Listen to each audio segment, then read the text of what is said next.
The following is rated S for spoilers.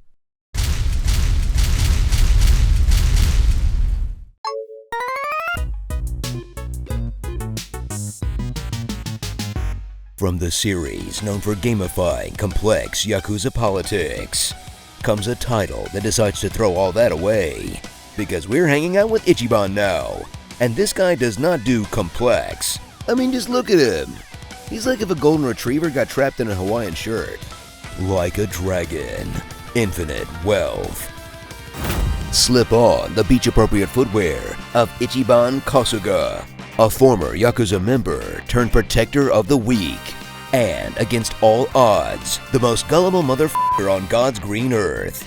This dude gets tricked by everyone, from the cabbie at the airport, to the first hot girl he meets, to every single catfish on the internet, to the nice guy on the plane who mysteriously always knows where he's going to be at all times.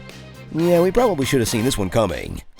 But like, who could have anticipated the fake disability bit? It's 2024. We don't do that anymore, man. Say sayonara to Japan and aloha to Hawaii. And then aloha to Hawaii.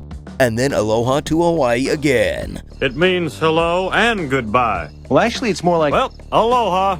As Ichiban finds his life in shambles after getting H-bomber guyed by a VTuber. That forces him into early unemployment and makes him don the red suit and holy bat once again.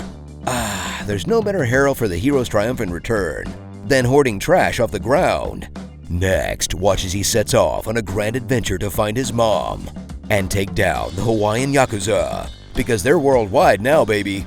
A mission he's definitely going to prioritize, right after he's done playing crazy taxi up and down the entire beach. Yeah, I know. Akane is in danger, every gang in Hawaii is trying to kill her, and only we can save her. I'm gonna get right on it. Once I S-rank crazy tier. Super crazy delivery! Anyone else craving giant burgers hot and fresh off the ground for some reason? Uncover a long and twisting narrative as Ichiban learns about societal injustices in both the state of Hawaii. Hawaii's got the largest homeless population in America. And all over the world. Stuff like, for a woman, or even though you're a woman, that kind of talk can come off as pretty sexist. All of which is a little undercut when he starts wailing on every homeless dude on the island. Ichiban, that guy is literally zipped all the way into a sleeping bag. What is the message here? Help the homeless unless they're camped out in a park that has good loot? And let's not even start to get into the ethics of forcing them to fight each other for sport. Yeah, I know it's riffing on Pokemon, but it still feels bad to feed a human man to another human man in order to activate him, okay? Though they were all perverts, so that's fine, right? Then again, is it really the best idea to create an uber pervert? But I'm gonna be the very best like no one ever was, and if I have to play God, then that's what I gotta do. Oh well, that's just gonna have to be a moral quandary I deal with in my free time. Dig in to Infinite Wealth's turn-based battle mechanics, as Ichiban's love of Dragon Quest and overactive imagination transforms the ordinary evildoers of Hawaii into monstrous RPG villains. Team up with your returning faves like Kiryu. I'm such a mess.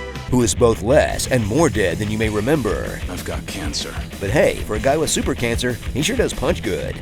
Also on your team, for now at least, is Chitose, who is rich and also girl, so obviously she does ballet.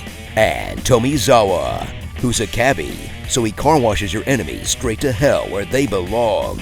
We're cleaning up the streets, one vigorous sponge bath at a time. Then forget all of that as you ditch your whole crew and wash up on Dondoko Island. A minigame roughly the size of an entire Animal Crossing, but way more fun because you're allowed to fight in this one. I mean, sure, you could hit your least favorite neighbor with a butterfly net until they leave, but on Dondoko, you're laying the smackdown on a bunch of try-hard pirates who talk like Mr. Krabs and love to litter. All right, mates, you know the drill. It's composting time. Also, you can go fishing. I'm not gonna lie to you guys, I spent a lot of time here. Like, I kind of forgot there was more game I needed to do. Yeah, sorry Akane, but Papa needs to turn this trash heap into a 5-star resort. So throw on your beachwear. And make sure you grab the correct baby from the bus station locker. In a game that may be a little mixed in its messaging, but makes up for it by being an absolute f***ing blast. And is definitely an early contender for Game of the Year. Because whether or not it's the best game we get in 2024, one thing's for certain, it sure is the most game. Look, a game that has Sega bass fishing as a game in the game has to be worth some kind of reward. Oh, a big one!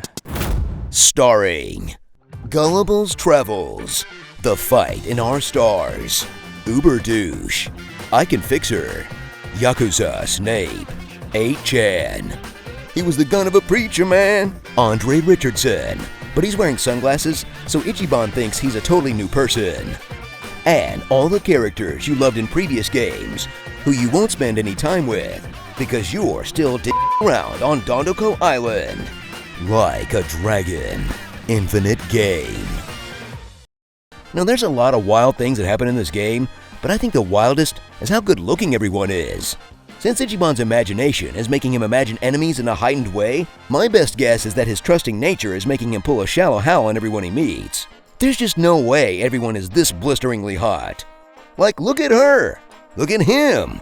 Look at them! Comment below on what you want to hear in my epic voice, and check out these other epic gaming videos on GameSpot. Shall I give you despair? How many oboes could a chocobo choke if a chocobo could choke oboes? We did it, divers. Malevelon Creek has been finally saved. It's a Nomura game. Great. I can't wait to not understand it. Flex your core and focus on your abs.